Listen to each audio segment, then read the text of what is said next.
मेरा सादर जय जिनेन्द्र। जैन डाइट और आयुर्वेद के 18th सेशन में आप सबका स्वागत है। हमारे शरीर पर खान पान के अलावा ऋतु अर्थात मौसम का भी बहुत प्रभाव पड़ता है। पिछली कक्षा में इस बात पे हमने चर्चा भारी तरह से की थी। किसी एक ऋतु में कोई एक दोष पड़ता है तो दूसरा शांत हो जाता है, जबकि किसी दूसरी ऋतु में कोई अन्य दोष बढ़ता है और दूसरा शांत हो जाता है। आयुर्वेद में बताया गया है कि हमारी सेहत और मौसम अर्थात ऋतु में गहरा संबंध है। इसलिए आयुर्वेद में हर मौसम के हिसाब से रहन सहन और खान पान के निर्देश बताए गए हैं।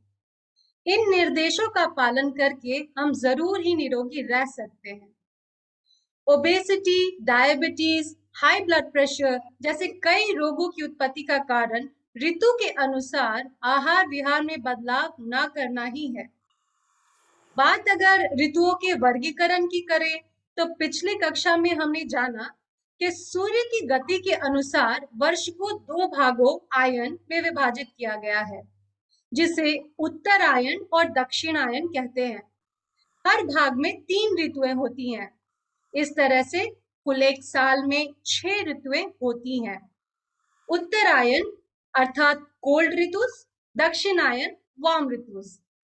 प्रत्येक ऋतु के बीच के काल में एक संधि काल आता है, अर्थात एक ऋतु से दूसरे ऋतु के आने के बीच का जो समय होता है उसे हम संधि काल कहते हैं। और अधिकांश बीमारियों को हम संधि जो होती हैं वो संधि काल में ही उत्पन्न होती हैं। कॉमनली वर्षा में वात प्रकृति, गर्मी में पित्त और शरद में कफ, शरद अर्थात कोल्ड सीजन में कफ की वृद्धि देखने को मिलती है। गर्मियों में पित्त के वृद्धि को रोकने के लिए साहब जी ने बताया कि हम कुछ एक घरेलू उपाय कर सकते हैं, जिसमें कि अजवाइन का उपयोग पूरे दिन भर में चाहे तो चबा चबा के पिएं या उसे पानी में उबाल के पिएं। इसके साथ साथ पित्त को कम करने के लिए ग्रीष्म ऋतु में सुबह सुबह कॉफी या टी ना पीकर गुड़ के पानी का प्रयोग का साहब जी ने हमें बताया मंत्र, जिससे कि पित्त की प्रकृति जो है वो शांत की जा सकती है। वर्षा ऋतु में पाचन प्रक्रिया धीमी हो जाती है, तो इसलिए हम गरिष्ठ भोजन को ना लें तो ही अच्छा है। इसी तरह से शरद ऋतु में ठंडे पदार्थ के सेवन से कफ प्रकृति बढ़ने की संभावना भारी हो जाती है, सो ठंडी वस्तुओं से बचना चाहिए। ये कुछ छोटे छोटे हमें सटीक उपाय बताए थे साहब जी ने लास्ट क्लास में, जो कि ऋतुचर्या के अंतर्गत आती है। आयुर्वेद के इसी सीजनल गाइडलाइंस को फॉलो जो हमारे पहले के लोग किया करते थे और इसीलिए वो हमेशा स्वस्थ रहते थे। तो वक्त की आवाज है कि हमें भी यही सारी सिस्टम, ये गाइडलाइंस को फॉलो करने की जरूरत है। जैन डाइट और आयुर्वेद में हमें आगे और क्या सीखने को मिलता है, इसके लिए मैं साहब जी को आमंत्रित करना चाहती हूँ, मगर उसके पहले मुझे देखना होगा कि उनकी कनेक्शन, या साहब जी आ गए। थैंक यू साहब जी, मैंने दे दिया है पिछले क्लास का revision. Thank you so much. You can start sir, please start the class. Thank you. अब हमें देखिए ये समझना है कि ऋतु तो हम समझते हैं, ऋतु जानते हैं, ऋतु की चर्या मतलब क्या है कि ऋतुओं के प्रमाण में तुरंत अपने आप को कैसे बदलेगा। देखिए ऋतु हमारे हाथ में नहीं है, चर्या हमारे हाथ में। ऋतु जो है वो तो काल के हिसाब से चलने वाली है। उत्तरायण दक्षिणायन दोनों में 3-3 ऋतुएं हैं, तो उत्तरायण में भी ऋतुएं आएगी, दक्षिणायन में भी ऋतुएं आएगी। ये अंदर बीच में हमने जो पहला किया है वो जो है जिसको 3 ऋतु के हिसाब से, और बाहर जो किया है वो 6 ऋतु के हिसाब से किया है। हाँ जी, सवाल किस बात का है? संधि ऋतु। अब संधि का मतलब क्या हो गया? यहाँ पर एक ऋतु जो चल रही है उसके बाद में दूसरी ऋतु के आने का समय, तो ये अभी इस समय चल रही है ग्रीष्म ऋतु। आप ग्रीष्म ऋतु के आते आते एक वीक यहाँ का लीजिए और एक वीक यहाँ का लीजिए। अब आपको ये ख्याल आएगा कि कैसे जो है ऋतु बदलती है, तो किस प्रकार से हमको देखना है। तो ये जब आप समझ जाएंगे तो ही आपको ख्याल आएगा। तो यहाँ पर जो है एक के बाद दो, तो ये एक वीक, इधर का एक वीक, ये 7 दिन हो गए और ये 7 दिन हो गए। ये संधि काल आपको मिलेगा, 14 दिन का मिलेगा। क्या है कि दोनों और तीनों के अंदर, तो यहाँ पर जैसे ये संधि काल आया है, वैसे ही यहाँ पर जो है ये आपने देखा ये संधि काल है। अब ये भी 14 दिन का है। इधर आपने देखा ये संधि काल है। संधि काल में क्या लेना है, जिस ऋतु में हम हैं उधर का अंतिम सप्ताह, जो आने वाली ऋतु है उसका प्रथम सप्ताह। तो अंतिम और प्रथम ये 2 ऋतुओं का काल है। तो प्राचीन काल में जो लोग ऋतुओं के ज्ञान के हिसाब से अपनी आहारचर्या बदलते थे, तो वो बराबर अपनी तरफ से सफल रहते थे, क्योंकि उनको मालूम है कि संधि काल आएगा तो यहाँ का पित्त और यहाँ का कफ, अब ये दोनों के बीच में कैसे मैच करना है, तो तुरंत आहार विहार में परिवर्तन कर लिया जाता था। तो ये बात आपको बहुत अच्छी तरह से समझ लेनी है। अगर हमने लक्ष्य नहीं दिया तो क्या होगा, फिर हमारे लिए जो है फिर बाद में ये पूरी बात बदलती जाएगी। सोचिए, तो ऐसी स्थिति के अंदर कब हम अपनी तरह से जो है कैसी प्रक्रिया को बदल सकते हैं। तो यहाँ पर आपने ये ग्रीष्म ऋतु जो है और ये जो है शीत ऋतु जो है, अब जिस तरह से वर्षा के बाद आएगी शीत ऋतु, अभी ग्रीष्म ऋतु है, तो इन तीनों के अंदर आप ये देखेंगे कौन सा शरीर का दोष या वात पित्त कफ में से कौन बढ़ता है कौन घटता है। ग्रीष्म ऋतु के अंदर पित्त ज़्यादा होता है, वर्षा ऋतु में वात प्रकोप ज़्यादा बढ़ता है, शीत ऋतु में कफ ज़्यादा बढ़ता है। अब ये तीनों ऋतुओं के कारण होने वाले दोष होगा तो हमारे शरीर में ही होने वाला है, शरीर तो हमारा है। अब हम अगर इस ज्ञान के जानकार बन जाए तो हमको आहार विहार कैसे, इस बात इतनी सी। अब क्या है कि वर्षा ऋतु में वात प्रकोपित होगी, तो पहले ही हमको वात नाशक पदार्थों का उपयोग करना है, वात कारक पदार्थों को बंद करना, वात नाशक पदार्थों को शुरू करना। सब ये आपको जो संधि काल मिल रहा है ये बहुत, अभी जैसे बम्बई है या पुणे इधर शहर है, तो लगभग आपको मालूम है कि भी 10 जून के आसपास बारिश आए या 5 जून के बाद आसपास आए, लेकिन 22 जून जो है, नहीं ये सॉरी 22 जून जो है वो आर्द्रा नक्षत्र का काल है। आर्द्रा नक्षत्र बारिश का नक्षत्र है, तो बारिश के हिसाब से आर्द्रा नक्षत्र का जो नियम है, तो वो उस काल के अंदर आसपास या तो 2 4 5 10 दिन पहले या 5 10 दिन आसपास वो जो है वर्षा का काल होता है। तो अब आप समझ ही जाएंगे वर्षा कब होगी, काले घनघोर पानी वाले बादल छाएंगे तभी होगी। अभी क्यों नहीं हो रही है बारिश, अभी क्यों इतनी उष्णता गर्मी क्यों है। इस ऋतु ग्रीष्म ऋतु के अंदर उष्णता का प्रमाण ज़्यादा है, गर्मी ज़्यादा है, बाहर की प्रकृति में गर्मी का परसेंटेज है। अभी आप चारों तरफ देख ही रहे हो, कहीं पर 42 डिग्री होती है, कहीं पर 45 डिग्री होती है, कहीं पर 48 डिग्री होती है।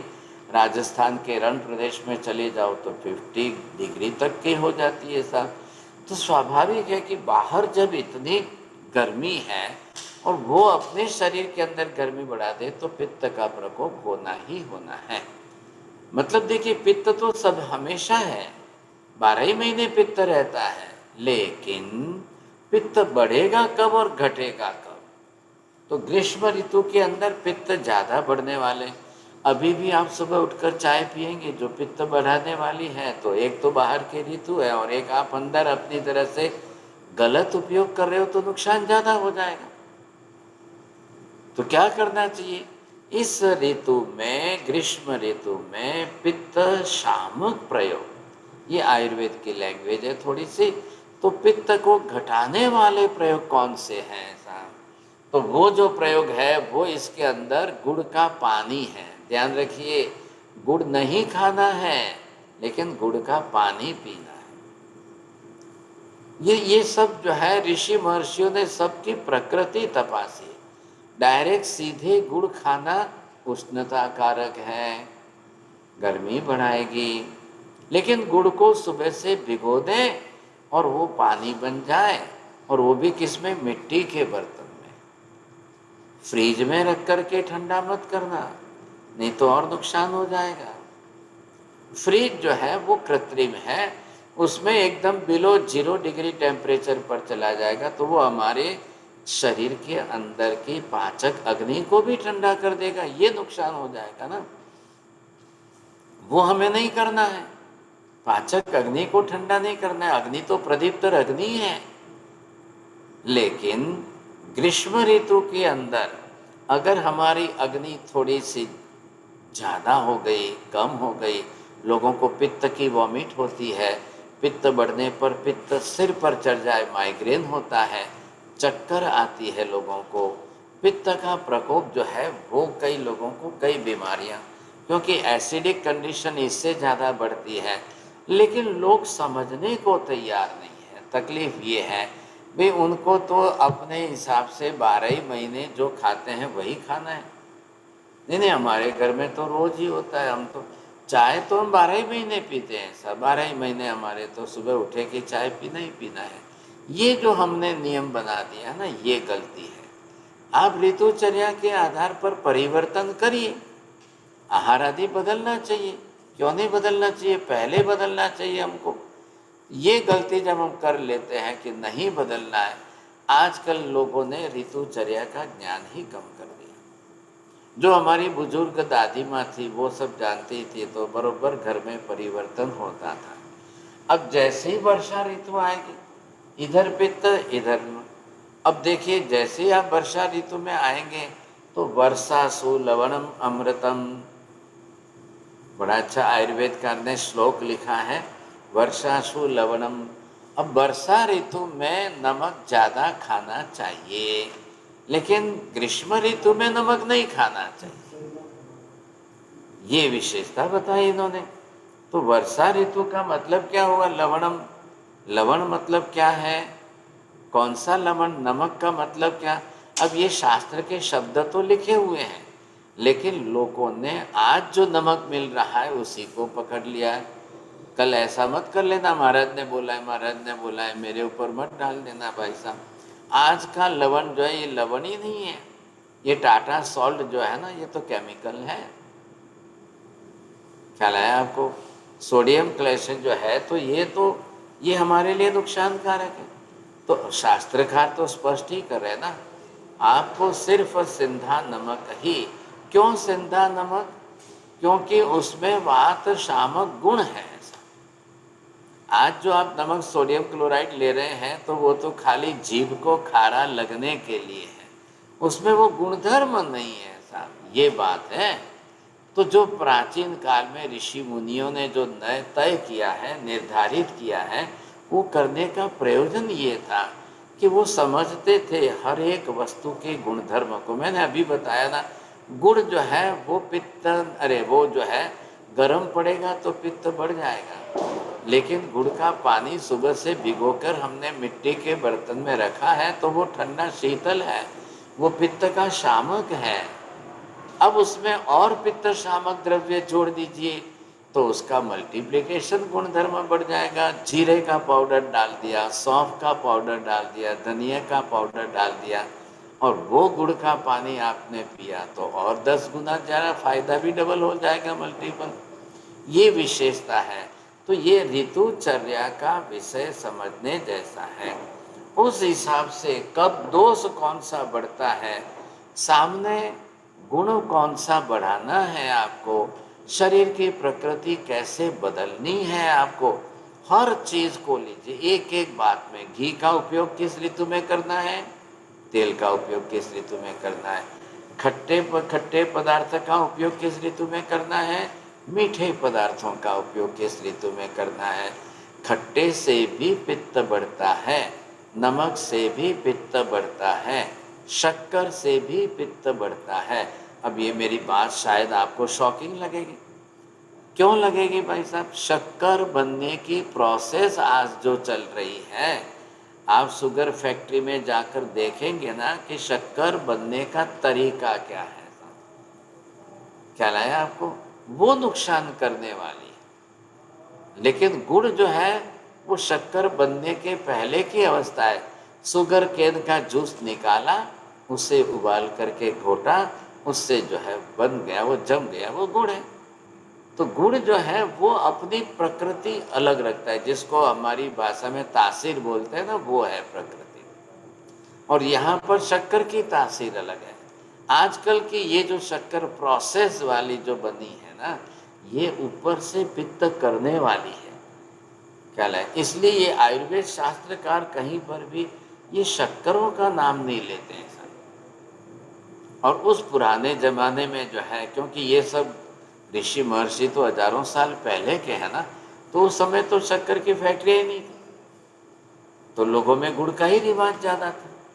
और गुड़ के रिवाज में तो बहुत बड़ी बात आ गई, उससे तो कई रोग मिट जाते हैं गुड़ से, तो कई कुछ प्रकार का फायदा गुड़ का अच्छा है, ये हमको समझना चाहिए। तो ये अगर हमारे ध्यान में आ जाए कि किस ऋतु, नियम समझ लिया आपने, ऋतु समझिए, ऋतु जन्य दोष समझिए, शरीर की प्रकृति समझिए, और दोष कारक पदार्थ समझिए, और दोष शामक पदार्थ समझिए। तो प्रत्येक व्यक्ति को अगर अपना ज्ञान है, और सबसे ज़्यादा ज्ञान किसको चाहिए? महिलाओं को चाहिए। रसोई जो बनाती है, रसोई बनाने के अंदर अगर उसको ज्ञान समझ है, उस हिसाब से वो उस ऋतु के हिसाब से पदार्थ बनाए। जैसे आप समझिए अभी ग्रीष्म ऋतु है, उड़द का उपयोग इस ऋतु में नहीं करते हैं। अब आप बोलो कि हम दही बड़ा बना दें इस ऋतु में, तो ये और गलत हो जाएगा, समझे कि नहीं? तो ये आपको समझना है कि ऋतुचर्या के आसपास। अब जो है वर्षा ऋतु आएगी तो क्या होगा सर? वर्षा में आप जानते हो काले घनघोर बादल आएंगे, पानी बरसेगा, चारों तरफ बादल छाए हुए रहेंगे, सूर्य का प्रकाश धरती पर कम आएगा, लोगों का कफ प्रकोप बढ़ने लग जाएगा। एसिडिटी के, अरे ये जिन लोगों को अस्थमा है, दम है, कफ प्रयोग है, वो और बढ़ेगा। क्यों बढ़ेगा? वर्षा के कारण, टेम्परेचर कम होने के कारण, और सूर्य की किरणें बादलों के कारण सीधे जमीन पर नहीं आने के कारण, यह हमारे शरीर को उतने प्रमाण में नहीं मिलने से मंदाग्नि होती है। हमारी जो मंदाग्नि मतलब जो हमारी पाचक शक्ति है वो मंद हो जाती है। पाचक शक्ति कमज़ोर हो तो आपको ज़्यादा से ज़्यादा उपवास ही करने चाहिए वर्षा ऋतु में। इसलिए वर्षा ऋतु में हम चातुर्मास करते हैं। चौमासा जो है वर्षा ऋतु में आता है। उस समय जो है अधिकांश लोगों की तप तपस्या करने का, आराधना का समय है, जो श्रावण भाद्रपद हम बोलते हैं दोनों। आषाढ़ और श्रावण लो, श्रावण और भाद्रपद लो, आषाढ़ से लेकर श्रावण में करके और फिर पर्युषण आ जाते हैं, और फिर भाद्रपद के अंदर चतुर्थी के बाद हमारा पारना हो जाए। तो जो वर्षा ऋतु का काल मंदाग्नि का था, वो काल हमने तप करके निकाल दिया। हाँ, ये भी जरूर है, सभी तो लंबा बड़ा तप नहीं कर सकते हैं, तो ठीक है, तो लंबा ज़्यादा तप नहीं कर सको, लेकिन जितना हो सके तप करेंगे। जितना हो सके जो भी तप करना है वो उस काल में करना है, ताकि हम अपनी मंदाग्नि के कारण जो है हैवी डाइट न लें।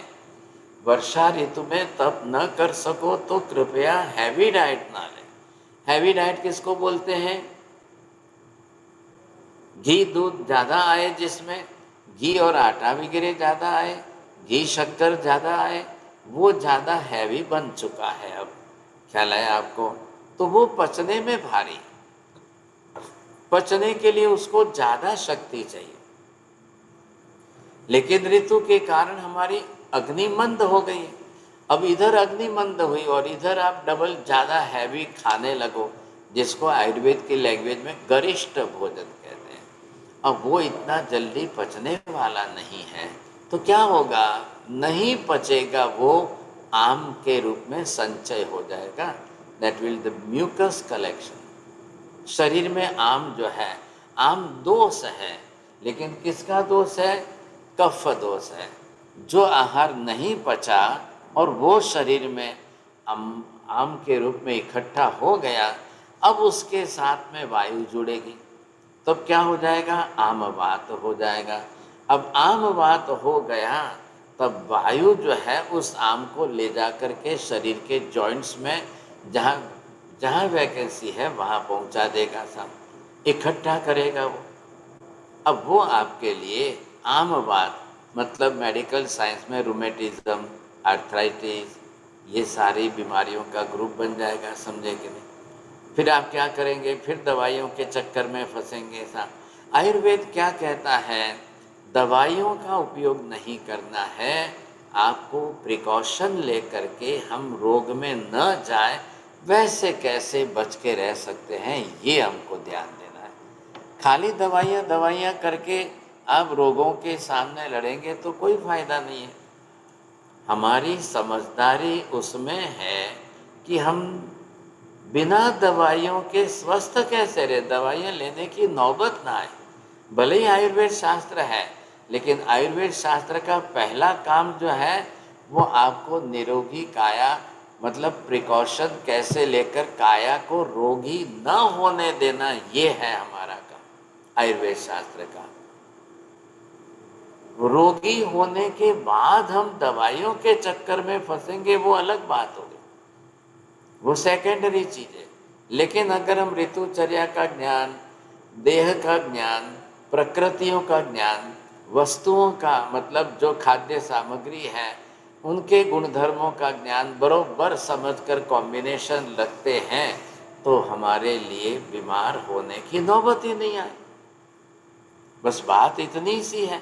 अब उदाहरण ले लीजिए कि आपको तेल बदलना है कि नहीं, कौन सा तेल खाना चाहिए, कौन सा तेल नहीं खाना चाहिए, कौन सा तेल किस गुणधर्म वाला है, कौन सा तेल बिल्कुल विरुद्ध गुणधर्म वाला है।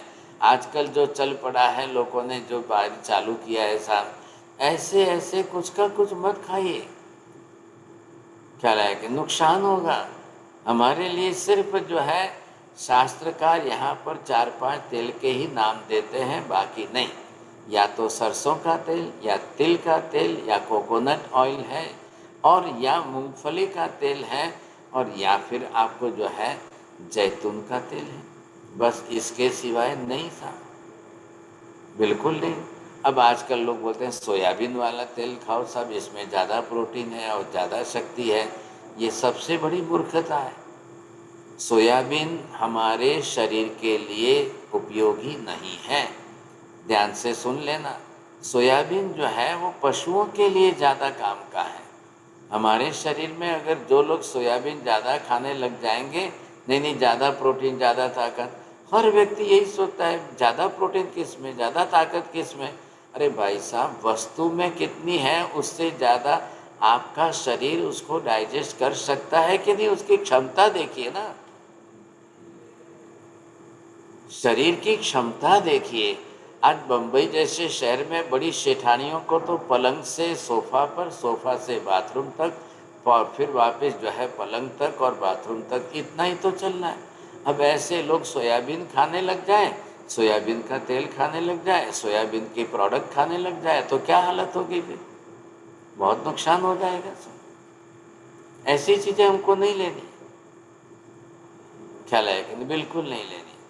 कोई कपासी का तेल बोलते हैं, कोई फिर जो है जो राइस ब्रांड बोलते हैं, कोई इधर का उधर, ये सब गलती मत करिए।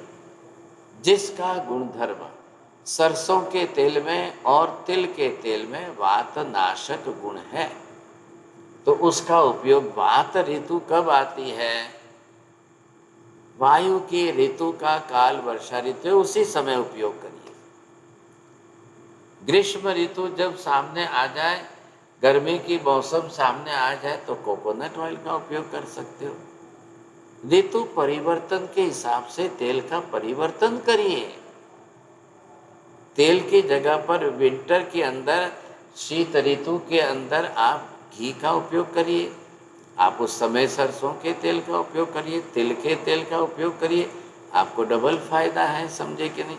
लेकिन आपको ऋतु के हिसाब से, और फिर अगर आपको रोग है, आपके शरीर में कोई रोग है, तो ध्यान रखना वो रोग जो है उस ऋतु में ही बढ़ेगा। फॉर एग्जाम्पल रूमेटिज्म है, अगर आपको कोई आर्थराइटिस है आपको, तो वो जाकर के शीत ऋतु में ही बिगड़ने वाला है, क्योंकि वो कहाँ गया है, आम बात आपकी कहाँ गई, अस्थिगत वायु हड्डियों में चली गई है साहब। हड्डियों में चली गई वायु वो आपको नुकसान कब करेगी साहब, जब आप वापस घूम फिर करके शीत ऋतु ठंडी के दिनों में आएंगे, विंटर सीजन में। तभी लोग कंप्लेन करते हैं, इस समय विंटर सीजन आती है तब कई लोगों को रूमेटिज्म सताता है, ज़्यादा तकलीफ उस ऋतु में होती है। होम्योपैथी लिखने वाले हैनीमैन ने भी जो है टाइम के साथ का कैलकुलेशन बहुत कुछ किया है, समझे कि नहीं, बहुत किया है। तो उनके हिसाब से भी आप ये समझिए कि कब कैसा काल आता है और कब किस प्रकार के काल में जो है किस तरह का समय आता है, तो आहार का परिवर्तन कब करें। प्रत्येक ऋतु के साथ हमको अपना घर में, हर महिला को अपने घर में ऋतु के साथ और वस्तुओं के गुणधर्म के साथ, मतलब वनस्पति है, अनाज है, कठोल है, सबकी प्रकृति आप घर में चार्ट बना करके रखिए।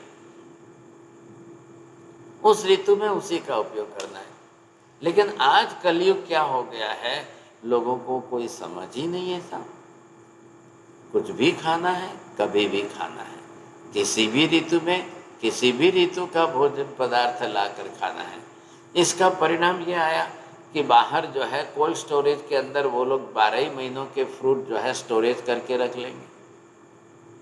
आप बोलोगे अब विंटर में आए तो बोलेंगे ग्रीष्म ऋतु का फल आम जो है वो विंटर में ला करके दे देंगे। ये हमारी सबसे बड़ी गलती हो रही है, फिर तो बीमारियां बढ़ने वाली है। ऋतु विरुद्ध आप चले तो बीमारी बढ़ेगी, ऋतुचर्या के विपरीत हम चलेंगे तो बीमारी निश्चित बढ़ने वाली है। ये बात सबको समझ लेनी चाहिए, समझे कि नहीं। अब आप ये समझिए कि इस समय ग्रीष्म ऋतु चल रही है, उसका काल कौन सा आ रहा है साहब, मई जून का काम आता है, मई जून से जुलाई तक। ये किसी अलग अलग प्रदेशों के हिसाब से हम देखने जाते हैं तो हमको ये लगता है। अब इस ऋतु के अंदर क्या करना चाहिए साहब, इसमें मधुर रस जरूर आपके लिए पित्त का शामक बनेगा, सुनना। तो वो मधुर रस कौन सा लेना चाहिए, इस ऋतु में ज़्यादा गर्म भोजन नहीं करते हैं। अगर गन्ने का जूस मिलता है तो ज़रूर पीजिए साहब। आप देखेंगे हमेशा ग्रीष्म ऋतु में गन्ने के रस के लिए रास्ते चलते हर जगह पर दुकानें लग जाती है, तो वो बहुत फ़ायदा करने वाला है, समझे कि नहीं। स्निग्धता कौन सी लाएंगी, और प्रवाही इसमें ज़्यादा लेना है, मतलब सॉलिड आहार कम करिए और लिक्विड आहार को बढ़ाइए। जैसे छाछ लेते हैं तो छाछ में भी आधा पानी रहता है। इस ग्रीष्म ऋतु के अंदर दही डायरेक्ट मत खाइए, लेकिन छाछ मट्ठा जो है वो ज़्यादा फायदा करेगी। इस ग्रीष्म ऋतु के अंदर आपको वाटरमेलन वगैरह मिल रहे हैं, उसके अंदर 70% पानी होता है, वो आप ज़्यादा यूज़ करिए, आपको फ़ायदा है। जो वाटर मतलब पानी जिसमें प्रमाण में ज़्यादा है, चाहे खरबूजा है चाहे वाटरमेलन है, वो इस ऋतु के फल इसी ऋतु में खाएं। इस ऋतु के अंदर ही मैंगो आएगा, वही आपको इस ऋतु, क्योंकि प्रकृति के घर में नियम हुआ है ना, जब गर्मी तेज बढ़ेगी तभी आम पकेंगे सब। लेकिन ये सबको नियम समझ लेना है। और इस ऋतु के अंदर गर्म पानी से स्नान नहीं करते हैं, ग्रीष्म ऋतु में ठंडे पानी से स्नान करें। अब कुछ लोगों के घर में दिमाग में भूत है, नहीं नहीं मैं तो 12 ही महीने गर्म पानी से, मेरे को तो 12 ही महीने गर्म पानी से स्नान करने की आदत है। आदत बदलना लोगों के लिए बहुत बड़ी समस्या है। हम आदतों से लाचार हो गए मति ज्ञान से। अब जो है आपको वातावरण ठंडा मिलना चाहिए। घर के आसपास में जहाँ पर भी नीम के पेड़ हो तो आप निरोगी स्वस्थ रह जाएंगे। ये बात फायदे के लिए है। अब इसके अंदर जो है खास करके जो है किस पदार्थों का आप किस तरह से त्याग कर सकते हैं। तेज धूप का त्याग करें। बाहर जाना है, पानी पी के बाहर जाइए। आपको भी ख्याल रहना चाहिए। और तेज धूप का त्याग करें। खारापन और खट्टे वाले तीखे रस को जो है सदा पर सर्व छोड़ना चाहिए। समझे, इस समय ज़्यादा स्पाइसी फूड, मिर्ची वाला, तले हुए, ज़्यादा नमक वाले, ये तो ग्रीष्म ऋतु के अंदर तो नमक की मात्रा बहुत घटा देनी चाहिए। जो लोग ज़्यादा ग्रीष्म ऋतु में नमक का यूज़ करेंगे क्योंकि आदत से लाचार है, वो तो बोलते हैं कोई भी ऋतु हो, 12 ही महीने हमको तो इतना तो नमक ऊपर से लेना ही लेना है, लेना ही लेना है, तो वो आपके लिए बीमारियां पैदा करेगा। सब ग्रीष्म ऋतु के अंदर पसीना ज़्यादा होगा, किडनी का काम कम होगा, पेशाब कम होगा, लेकिन पसीना ज़्यादा होगा। तो उस समय आप नमक कम कर देंगे, बहुत ज़्यादा फायदा हो जाएगा। सब ये मत सोचना कि नहीं नहीं नहीं नहीं नहीं नमक कम कर दे हम कमजोरी आ जाएगी, ऐसा मत सोचिए। आप ऋतुचर्या के हिसाब से पहले आपको ध्यान में रखना है, क्योंकि नमक के नमकीन पदार्थ भी आपके शरीर में पित्त बढ़ाते हैं। और कई लोगों की तकलीफ ये 12 ही महीने पित्त रहता है, कई लोगों की तकलीफ है 12 ही महीने कफ ज़्यादा रहता है। ये क्या मतलब हो गया? आपने अपने शरीर को ऋतु के हिसाब से कभी सेट किया ही नहीं है, इसलिए आपकी बीमारियां बढ़ रही है। ये आपको साफ समझ लेना चाहिए। सुनिए, अब इस ऋतु में भी कई बार ग्रीष्म ऋतु के अंदर भी लोगों की वायु बिगड़ जाती है, और ग्रीष्म ऋतु के अंदर फिजिकल एनर्जी घटती है, थके थके लगते हो, शक्ति घट जाती है। क्या लायक नहीं, क्योंकि सॉलिड आहार अगर हम कम लेंगे तो फायदा होगा। ये नहीं है कि हम तो इतना खाते हैं तो खाना ही खाना है, ऐसा नहीं है। शरीर का बल घटता है, और शरीर का बल घटने का कारण क्या है कि सप्त धातुओं के क्रम के अंदर वीर्य, ओज आदि कम बनता है, और फिर लोग थके थके ज़्यादा। अब आजकल तो लोगों ने दिमाग में भूत भर लिया कि थकान लगे कि साहब विटामिन की गोलियां ले लो। ये गलती मत करिए। दुनिया भर के विटामिन मिलेंगे, कंपनियों को तो माल बेचना है, लेकिन आपको तो शरीर पर विवेक रखना है। समझे कि नहीं? अगर शरीर के अंदर धातुओं के, सातों धातुओं के क्रम में अगर बरोबर नहीं हो रही है तो तकलीफ बढ़ेगी। साहब, शरीर का बल घटेगा, उत्साह घटेगा, आपका जोश घटेगा, फिर दोपहर को लोग खा के सोएंगे। ये गलती मत करिए। धूप के दिनों में, गर्मी के दिनों में तुरंत खा करके नहीं सोना। वैसे तो सभी ऋतुओं में नियम पालना है, लेकिन लोग कम पालते हैं। अब यहाँ पर जो है अग्नि जो है वो हमें कैसे सुधारनी, ध्यान रखिए। आयुर्वेद शास्त्रों ने भार दिया है अपनी जठराग्नि को 12 ही महीने सभी ऋतुओं में कैसे हम परिपक्व रखें। अग्नि मंद नहीं होने देनी है, अग्नि घटने नहीं देनी है, ये विशेषता है। तो इसमें वैद्य की सलाह क्या लेनी चाहिए? आप किस तरह से पेट हमारा नरम कैसे हो सकता, दोनों तरफ नाभि के लेफ्ट एंड राइट दोनों तरफ दबा करके देखेंगे कि पेट मक्खन के जैसा बिल्कुल नरम है या पेट एकदम पत्थर के जैसा सॉलिड है, तो आपको तुरंत ख्याल आ जाएगा। समझे कि नहीं? पेट हमेशा ही अपना नरम रखने की सलाह है इसके अंदर। अब चलिए हम आगे बढ़ेंगे कि जब वर्षा ऋतु में आप चले जाएंगे तो वर्षा ऋतु के अंदर क्या स्निग्ध, क्या स्निग्ध मतलब कैसा है? तैली, घी वाला। तो वर्षा ऋतु में घी कम करिए, लेकिन सरसों का तेल फायदा करेगा। वो आपको जो है दोनों तरफ से, अंदर भी तो शरीर के ऑर्गन में ऑयली चाहिए ना साहब, तो वो कैसे करेंगे? खारा खट्टा पदार्थ कम करिए, रस प्रधानता उसमें, हल्का आहार करना है, और जठराग्नि को प्रदीप्त रखना है। कई लोगों की तकलीफ क्या है? भूख लगती ही नहीं है साहब, और कई लोगों को कृत्रिम भूख लगती है, कई लोगों को सही समय पर भूख नहीं लगती है साहब। अपनी अपनी आदतों से लोग लाचार हो गए हैं। तो उस लोगों को हमेशा दोषों का प्रमाण बढ़ता जाएगा। फिर इसलिए आहार विहार का नियंत्रण कैसे रखें, कंट्रोल कैसे करेंगे आप? खास करके ध्यान रखिए, वर्षा ऋतु में पानी पीना कम करिए, लेकिन ग्रीष्म ऋतु में पानी डबल पीजिए। क्या लाए? क्योंकि बाहर भी गर्मी बढ़ रही है, शरीर में गर्मी बढ़ रही है। आखिर आप जानते हो, शरीर शास्त्र समझे हो तो शरीर के अंदर ब्लड में 60 से 70% तो पानी है।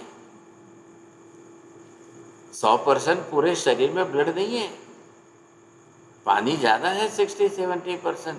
और ऐसे में अगर डिहाइड्रेशन हो गया, कुछ तकलीफ हो गई पानी के कारण, तो फिर आपके लिए मुश्किल बढ़ जाएगी। तो बैलेंस बनाइए। ग्रीष्म ऋतु के अंदर अगर हम बरोबर जो है पानी वाले आहार ज़्यादा लेते हैं तो फायदा है। फिर आप बोलेंगे चाय में भी तो पानी है, लेकिन आपने उसको बिगाड़ दिया साहब, फिर आपने उसको जो है पित्त कारक बना दिया।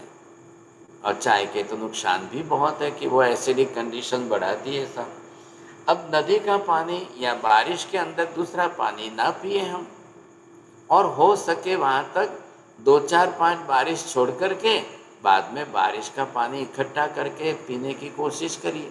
वो बहुत लाइट वेट होता है, पानी हल्का होता है, पाचन के लिए भी फायदा करता है।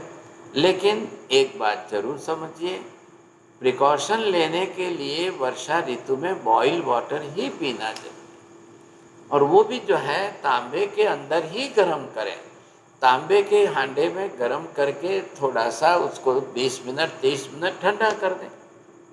नेचुरली जो है उसकी स्टीम निकल करके नेचुरल ठंडा हो जाए, वही पानी दिन भर पीना चाहिए। फिर वहाँ पर जो है मटके में मत भरिए, ठंडा मत करिए, लेकिन ग्रीष्म ऋतु में बिल्कुल मटके में भर के पानी पीजिए, कोई ना नहीं है। हमारा शरीर जो है उतनी ही शीतलता को सहन कर लेगा। लेकिन लोग गलती कहाँ करते हैं, फ्रिज में ही बोतलें भर के रख देंगे। फ्रिज का पानी पीना, ये हम अपने ही जठराग्नि को नष्ट कर रहे हैं, नुकसान कर रहे हैं। तो ऐसी गलती हमको नहीं करनी चाहिए। अब यहाँ पर क्या है, बॉईल करने से जो जॉन्डिस के हैं या टाइफाइड के हैं या ऐसे बैक्टीरिया जो हैं वो दूर हो जाते हैं। आप ऐसे या शहरों में लेने वालों को तो जो है बहुत अच्छी तरह से पानी बॉईल करना चाहिए, तभी पीना चाहिए, नहीं तो नहीं पीना चाहिए। क्योंकि वर्षा ऋतु के अंदर पानी के कारण, मतलब वाटर बेस्ड डिसीज जिसको हम जॉन्डिस कहते हैं या टाइफाइड कहते हैं, ये सारे वाटर बेस्ड डिसीज है, इनसे बचना चाहिए। अधिकांश वर्षा ऋतु में ही होते हैं, तो ये आपको देखना है। अब इसके अंदर धूप का सेवन ज़्यादा ना करें हम, और इस ऋतु के अंदर बीमारी का जो प्रमाण विशेष होता है। अब इसलिए जो है वर्षा ऋतु में हम तब तपस्या के अंदर शरीर को संभाल लें। अब इस वर्षा ऋतु में सबसे ज़्यादा बीमारियां, पेट की बीमारियां, गैस्ट्रोएंटराइटिस जो है, डाइजेशन की बीमारियां, एसिडिक बीमारियां। विंटर के अंदर क्या है, अस्थि की बीमारियां, मसल्स की बीमारियां, मांस मेद मज्जा की बीमारियां। और ऋतुओं के हिसाब से आप देखिए, समझे कि नहीं, तो ये इस ऋतु के अंदर वात व्याधि जब पड़ती है तो शरीर का बल भी कम हो जाता है, मेटाबॉलिक चेंजेस आपके बढ़ जाते हैं। अग्निबंध होने के कारण जो है अब आपको त्रिदोष की भी संभावना बढ़ जाती है। अब रोगी को प्रमाण के रूप में जो है विशेष देखने में आती है। ऐसे शरीर का खास ध्यान रखना कि वात और पित्त प्रकोप की कफ। अब कई बार क्या होता है कि अगर आपकी मंदाग्नि है, जिन लोगों का डाइजेशन वीक है, उनको 12 ही महीने जो है सर्दी खांसी कफ जुकाम रहना ही रहना है। तो ये पहले सावधान हो जाना चाहिए। अगर मुझे सर्दी रहती है, खांसी रहती है, कफ रहता है, ये रहता है, तो मुझे पहले समझ लेना चाहिए कि मेरी मंदाग्नि है, पाचक अग्नि मेरी मंद है, और मुझे खाया हुआ नहीं पच रहा है। मैं खा रहा हूँ, मानसिक इच्छाओं से खा रहा हूँ, लेकिन मेरा पाचन कमज़ोर है। अब मुझे जो है समझ लेना चाहिए। तो क्या करना चाहिए, पाचक अग्नि कैसे प्रदीप्त हो, तो वर्षा ऋतु के अंदर सूंठ है, काली मिर्च है, पीपर है, सिंधव है, काला नमक है, हींग है, अजवाइन है, ये सारे घटक जो है वर्षा ऋतु में ज़्यादा काम के आते हैं। तो वो आपको क्या करेंगे, इधर वात को शमन करेंगे और इधर पाचक अग्नि बढ़ा देंगे। ये सबको ध्यान रखना चाहिए। तो यहाँ पर हमको ये अपनी तरह से हम समझ करके चलेंगे तो काम आएगा, समझे कि नहीं। अब इसके बाद में वर्षा के बाद शरद ऋतु आएगी, वो भाद्रपद और आसो के मास में आती है साहब। इस ऋतु के अंदर भी वापस जो है पित्त का प्रकोप बढ़ने लग जाता है। अब पित्त का प्रकोप बढ़ेगा तो अग्नि जो है मंद होगी, समझे। मतलब अग्नि जो है पित्त के कारण भी बिगड़ती है। एक्सेस पे चित्त को हम बोलते हैं, ज़्यादा पित्त हो, ज़्यादा वायु के कारण भी बिगड़ती है और ज़्यादा कफ के कारण भी बिगड़ती है। तो संयोजन कैसा बनाए हम, ख्याल है कि नहीं। वस्तुएं हमको सब मिलती है, लेकिन कब किसका उपयोग कैसे करें ये आपको समझना चाहिए, समझेंगे। अब इसके अंदर अगर हम अपने आप को जो है रक्त की बीमारियां जो है, स्किन डिजीज जो है, ब्लड की बीमारियां हैं, वो ज़्यादा बढ़ती है। अगर ग्रीष्म ऋतु में आपका ब्लड प्रेशर ज़्यादा रहता है समर सीजन में, तो मतलब आप गलती कर रहे हो। ग्रीष्म ऋतु में जहाँ नमक घटाना है वहाँ आप बढ़ा रहे हो, क्योंकि वो आदतों से लाचार है। हमारे यहाँ तो 12 ही महीने ये तो खाना मतलब खाना ही खाना है, 12 ही महीने एक सरीका एक जैसा गलती कर रहे हैं आप, ऐसा नहीं होना चाहिए, समझे। तो अब वात का शमन हो, पित्त का प्रकोप भी ना हो और कफ का संग्रह भी ना हो, ये देखना है। तो यहाँ पर क्या है कि जैसे ही आपको जो है अलग अलग प्रकार की बीमारियाँ हैं, क्योंकि वर्षा ऋतु में बैक्टीरियल ग्रोथ ज़्यादा बढ़ेगी, क्या लाया क्या नहीं, तो स्किन डिजीज बढ़ जाएंगे आपको, वर्षा ऋतु के अंदर भी समस्या होगी। अब ये तो क्या है, ऋतुचर्या तो दुनिया के सबके हिसाब से, लेकिन ये काल एक व्यवस्था है। अब क्षेत्रीय व्यवस्था भी देख लीजिए, क्षेत्र और काल दोनों का संयोजन करने की भी कोशिश करिए। कब काल के साथ क्षेत्र कौन सा मिल रहा है, कैसा मिल रहा है, और किस क्षेत्र में कब आपके ऋतु आदि कैसे जो है काल कैसा रहता है, वो भी समझने की कोशिश करिए। तो क्या करेंगे सोचिए, जब हम इस समझ में चलेंगे तो थोड़ा मीठा है, कड़वा है और तुरा है रस, ये प्रधान जो है होने चाहिए शामिल। अब इसमें ठंडे और रुक्ष पदार्थ वाले आहार का आहार लेना चाहिए। दिन में सूर्य के ताप के अंदर तपना, समझे कि नहीं, और रात में चंद्र के किरणों के अंदर शीत रहे। अब ऐसे जो है पानी कब आपको ज़्यादा पीना, कब नहीं पीना, ये सारी बातें हमको अलग अलग बताई गई। हाँ, ये जरूर है कि अगर आप जानकर किसी वैद्य की सलाह ले लो तो आपको फ़ायदा है, क्या लायक नहीं। अब कई बार अगर एक्सेस ब्लड भी बढ़ जाता है तो रक्त मोक्षण की क्रिया करते हैं, या क्षारीय वस्तु को हम कब सेवन करते हैं वो आप देखिए, समझे कि नहीं। अब ये ऋतुएं बदलते बदलते जब विंटर सीजन आएगी तो उसकी दो अवान्तर ऋतुएं हेमंत और शिशिर है। तो वो जब आप देखेंगे कि भाई वो कब आती है, या तो आप जनवरी फरवरी मार्च के हिसाब से याद रखिए, या फिर आप जो है कार्तिक माक्षर पौष वगैरह के हिसाब से। तो प्राचीन काल से जिस तरह से इन महीनों के साथ ऋतुओं का संबंध जोड़ करके बैठाया गया है, तो ये आप देखेंगे कि किस ऋतु के अंदर आपको आहार की मात्रा है। दो ध्यान तो चाहिए ही चाहिए। ऋतु तो हमारे हाथ में नहीं है, हमारे कंट्रोल के अधीन तो नहीं है साहब, ये तो प्रकृति का नियम है बदलने वाला। हमारी प्रकृति और सामने खाद्य पदार्थों की प्रकृति, इन दो के अंदर कैसे मैच कर सकते हो आप, इन दोनों के अंदर कैसे बदलाव ला करके आप स्वस्थ निरोगी रह सकते हो, बिना बीमारी के आप निरोगी कैसे रह सकते हो, ये उद्देश्य यहाँ पर ऋतुचर्या का ज्ञान देने का प्रयोजन ये है, समझे। तो ये हमको किस तरह से कितने बड़े पैमाने पर चाहिए साहब, ख्याल है कि नहीं। मैं चाहता हूँ स्मिता जी कि अगर मैं यहाँ पर ये ऋतुचर्या का सब्जेक्ट पूरा कर लूँ, फिर नेक्स्ट क्लास में फिर इसको न लें, क्योंकि बहुत लंबा चौड़ा विषय है, जी इसी में बिल्कुल टाइम, सर। क्योंकि वो यस। नील भाई नील भाई का समाचार आया था, थोड़े से आप जो है कंट्रोल करिए, टाइम जा रहा है, आपने बहुत ज़्यादा टाइम ले लिया तो आगे फिर क्या करेंगे। तो ये एक सामान्य रूप में लोगों को जो है निर्देश है। अब क्या हुआ है कि आजकल की आधुनिक बहुएं जो हैं वो तो सब जो है आज के ज़माने से उनको तो होटल से मतलब है, और ये मोबाइल आ गया लोगों के हाथ में, फटाक से जो है कौन सी डिश बनानी है, फटाक से किस डिश में, ये आजकल जो चक्कर चल रहा है तो बीमारियां प्रमाण में बढ़ती जा रही है। तो ये थोड़ा सा आपको एक ऋतुचर्या का ज्ञान देने की जो कोशिश की गई है तो वो थोड़ा समझ करके चलिए। हाँ जी, बोलिए साहब, those who want to ask the जी, question take one. Thank you साहब जी। मैं कुछ प्रश्न लूंगी यहाँ पे। रोहित सर जी, आप पूछिए पहला प्रश्न। नमस्ते sir ji.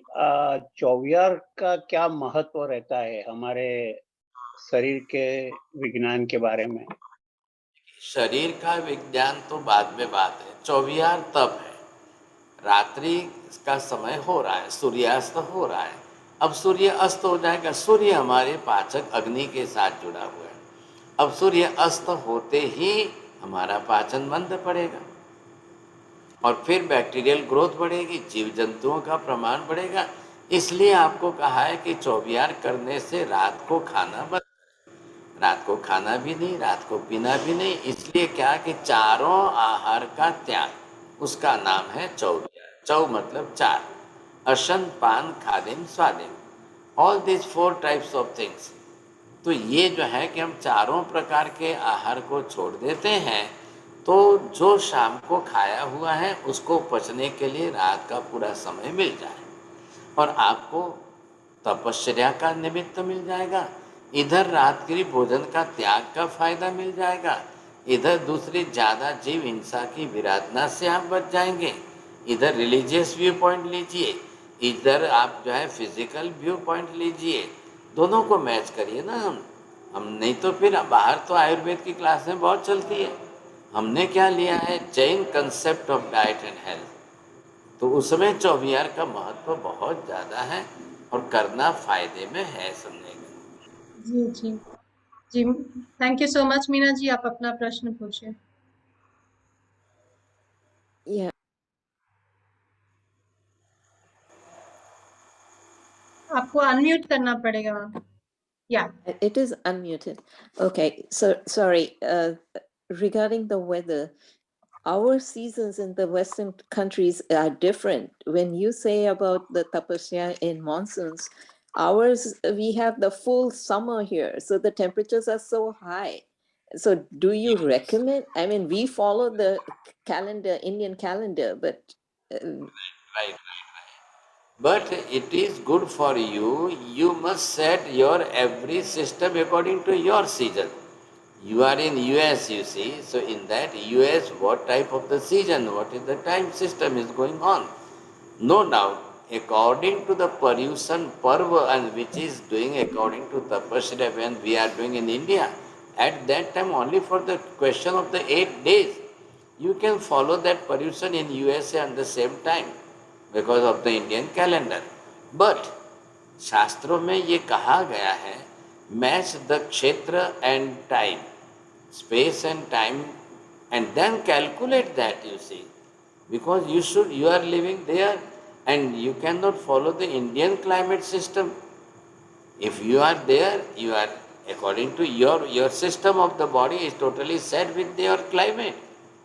If you are coming right, in India, you have to follow the Indian system, and if you right. are there, yes, yes. Yeah, because the mangoes here we get in June, July, and then they say Adra besi gaya, so it doesn't make sense because that's the full season the fruit is in. You are right, you are right. Adra Nakshatra, according to the Indian timetable and calendar, you see. What is the reason behind that? Because that the Adra, after the Adra Nakshatra, the rainy season will start. And the mango is the fruit of the summer season.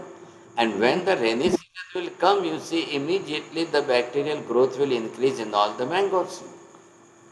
Mangoes के अंदर जो है 2 इंद्रिय जीव, 3 इंद्रिय वाले जीव, उनकी संख्या बढ़ जाती है। ख्याल है कि नहीं? कई लोग तो आग्रही होते हैं, हमको रसपूरी खाना है, तो वो डायरेक्ट रस निकालते हैं। तो वो जो उसमें 2 इंद्रिय 3 इंद्रिय जीव रहते हैं वो प्रमाण में आ जाते हैं। But in your country if the season is late and if the mango is growing there in your season, then you can use in that time.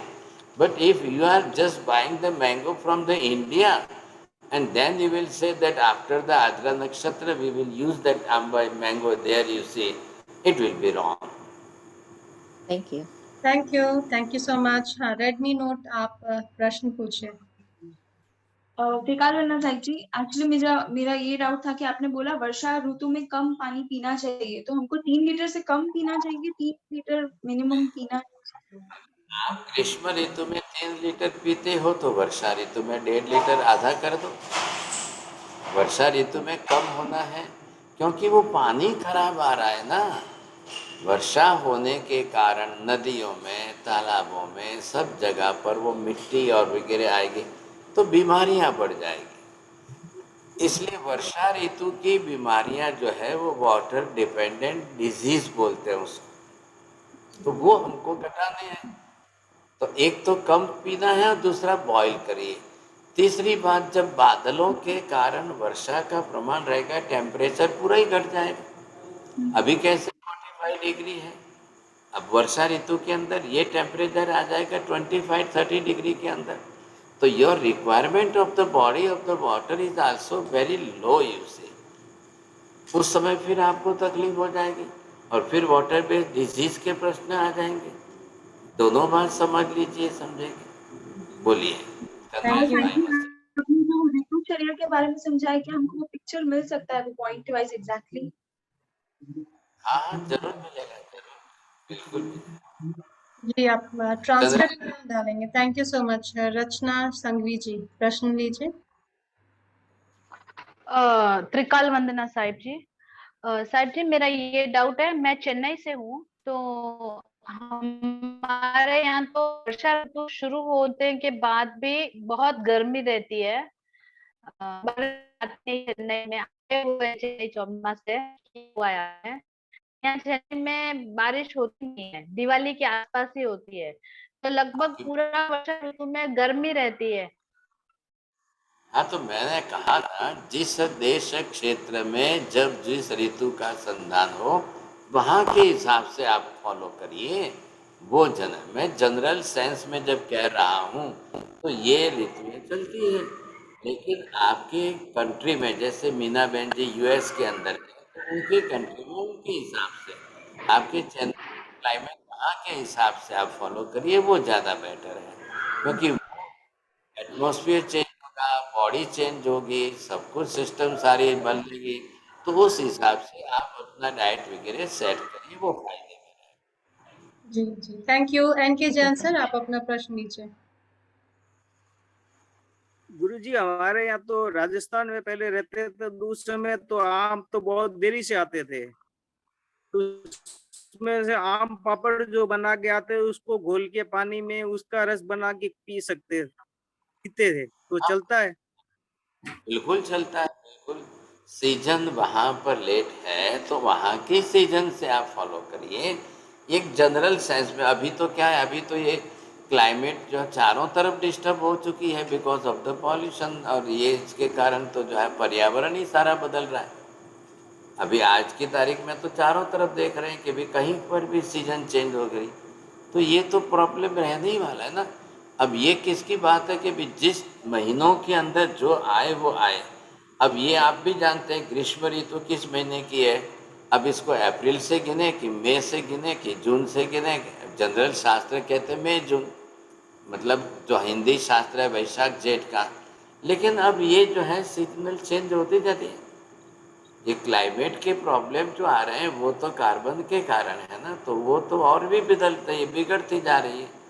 कहीं पर भी कुछ भी देख रहे हो, इस समय आप देख रहे हो यहाँ गर्मी ज़्यादा है, केरला में बारिश शुरू हो गई, असम के अंदर फ्लड आ रहा है, असम में तो फ्लड आ रहा है। सोचिए, समझे कि नहीं? ये अब देश क्षेत्र काल भाव शास्त्रकारों ने बरोबर बताया हुआ है। हाँ जी, बोलिए सर। चंदेश सर जी, आपको कोई प्रश्न है? आप अनम्यूट करिए। हाँ साहब नौकाशी का भी महत्व समझिए खाने के लिए। जी, प्रश्न एक बार फिर से दोहराएं। नौकाशी का महत्व समझाइए। महत्व नवकार्षी 12 ही महीने करनी है। नवकार्षी को ऋतु से कोई मतलब नहीं है। नवकार्षी एक धार्मिक व्रत है, नियम है कि सूर्य उदय के 48 मिनट बाद। लेकिन खाना पीना क्या? अब नवकार्षी पचखान लेके करते हुए भी चाय पी रहे हो तो शरीर का नुकसान होगा, ये भी बात जरूरी है। अब ऋतुचर्या के आधार पर चलिए तो ये है कि भाई नवकार्षी का पचखान मतलब सूर्य उदय के 48 मिनट के बाद आपको नवकार गिनकर खाना पीना है। तो उस समय आपको ऋतु के हिसाब से कब क्या खाना कब क्या पीना है वो सोचिए। बोलिए। Thank you. ओमनी जी, आप अपना प्रश्न पूछिए। Sure. Thank you. Jai Chinendra. Can you hear me? Yeah, we can. Go ahead. Thank you. જય જિનેન્દ્ર સાહેબજી, અમે અહીંયા યુએસમાં છે તો અમે દૂધ નથી લેતા, વીગન ટ્રાય કરીએ છીએ દૂધ છાશ માટે. તો અમે છાશ ના પી શકીએ તો is there anything else we can drink? Jaggery water, you can take the moong pani also, which contains the high percentage of protein and everything. If you are following the vegan, not compulsory to take the milk or the buttermilk, not necessary. There are so many other things you can use. Either you are using the fruits every morning time, then you can take that also. Or if you can take the moong pani, it is also very best thing, because the very good thing in that protein, vegan, everything is good. You see, follow this. If in Thank you. USA, any true. Panel बोलिए मेहता जी, इनको। आपका प्रश्न है, आप hand raise कर रहे थे। Penal Mehta जी, आपका कोई प्रश्न है? आप एक्चुअली ये सोया ऑयल के लिए बोला ना आपने शायद जी, तो सोया वो बड़ी जो नगेट्स आते हैं वो भी नहीं अच्छे है ना? सोयाबीन, मैंने क्या बताया कि सोयाबीन जो है सोया इतना हैवी है, इतना गैस्ट्रिक है कि हमारी बॉडी के लिए वो सूट नहीं होता है। हमको मनुष्य शरीर के लिए बहुत ज़्यादा तकलीफ है उसकी। वो एनिमल फूड के अंदर ज़्यादा उपयोगी आता है। लेकिन अब इन आजकल एनी क्या फॉर्म, है, राइट? इस सब जगह पर कोई भी चल फॉर्म रहा है में। कोई। जी जी, साहब जी का वही कहने का मतलब है कि किसी भी फॉर्म में वो बहुत कोई हैवी भी नहीं समझने को तैयार है, कहीं पर भी कोई भी कुछ भी खा रहे हैं, कुछ भी पी रहे हैं।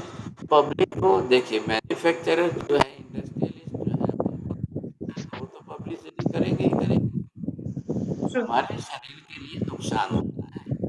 हमारे शरीर के लिए जो है मूंग है, चना है, उड़द है, तुअर है, चवला चवली है, वो डाइजेस्टिव है। ये हमारे लिए कम। और यूएस में तो आप देखेंगे जहाँ पर मैक्सिमम सोयाबीन जो है वो पिग को खिलाया जाता है। जी, थैंक यू सो मच साहब जी। गुणधर्म वाले जो ऑयल है वो हमारे लिए सोयाबीन का ऑयल बिल्कुल नहीं है। आपके लिए सरसों का है, कि तिल का तेल है, कोकोनट ऑयल है, मूंगफली ग्राउंडनट का है, ख्याल है, ये ज़्यादा उपयोगी है। हम आगे नेक्स्ट क्लासों के अंदर इसका भी डिस्कशन करने वाले हैं। जी साहब जी, इसी के साथ हमारे ऋतुचर्या पे चल रहा है ये 2 वीक सेशंस जो लास्ट 2 वीक से चल रहा था, वो यहाँ आज समाप्त होता है। तो यहाँ से साहब जी हम विराम की तरफ प्रस्थान करेंगे मंगलाचरण के साथ। नमो हरियंताणं, नमो सिद्धाणं, नमो आयर्याणं, नमो वज्रायाणं, नमो लोये सव्वसाहुणं। एषु पंच नमोकारो सव्वभावपणासनो मंगलानं च सव्ये सिंपडमं हवै मंगलम्। मंगलं भगवान् वीरो मंगलं गौतम प्रभु मंगलं स्थूलिभद्राद्या जैन धर्मोऽस्तु मंगलं।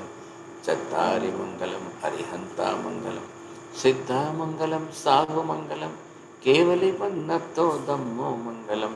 चत्तारि लोकोत्तम हरिहंता लोकोत्तम सिद्धा लोकोत्तम साहु लोकोत्तम केवली पन्नतो धम्मो लोकोत्तम। चत्तारि शरणं पवज्जामि हरिहन्ते शरणं पवज्जामि सिद्धे शरणं पवज्जामि साहु शरणं पवज्जामि केवले पन्नतं धम्मं शरणं पवज्जामि। सर्वमङ्गलमाङ्गल्यं सर्वकल्याणकारणं प्रधानं सर्वधर्माणां जैनं जयति शासनम्। रिकॉर्ड हो ना साहेब जी।